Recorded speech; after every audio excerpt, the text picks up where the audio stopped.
Hi hello नमस्कार. पूजाच्या mini ब्लॉगमध्ये तुमचं स्वागत आहे. माझ्या गोडोलीची स्कूल सुरू झालेली आहे, त्यामुळे मी तिला सकाळी लवकर उठून नाश्ता वगैरे दिला आणि बाहेर घेऊन आले. ती तिच्या फ्रेंडच्या पप्पांसोबतच जाणार होती. फार एक्सायटेड तर आहे. आता बघू, जास्त वेळ स्कूलमध्ये बसावं लागणार आहे. स्कूलचं टायमिंग वाढलं आहे. ती गेल्यानंतर मग मी मस्त निवांतमध्ये नाश्ता करून घेते, कारण का गडबडीमध्ये मला अजिबात नाश्ता करायला आवडत नाही. मग सगळी घरातली कामं वगैरे उरकली आणि आईकडनं आहे ना, मी हे चकलीचं पीठ आणलं होतं. थोडंसंच होतं चकलीचं पीठ, म्हटलं ट्राय करूया, कारण का मी रेडीमेड पिठाच्या कधी चकल्या करत नाही. मी भाजणी करूनच चकल्या बनवते.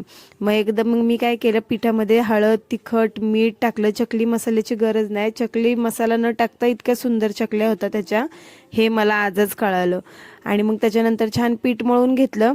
मळून पण नाही, नुसतं भिजवून ठेवलं. आणि नंतर सगळी कामं वगैरे होऊन, जेवण वगैरे करून झाल्यानंतर निवांत मी चकल्या करायला घेतल्या. आणि मग चकल्या एकच आधी करून घेतल्या. त्याच्यानंतर नाही ना, गरम कडकडीत तेल केलं ना, हाय फ्लेमवर चकल्या तळल्या.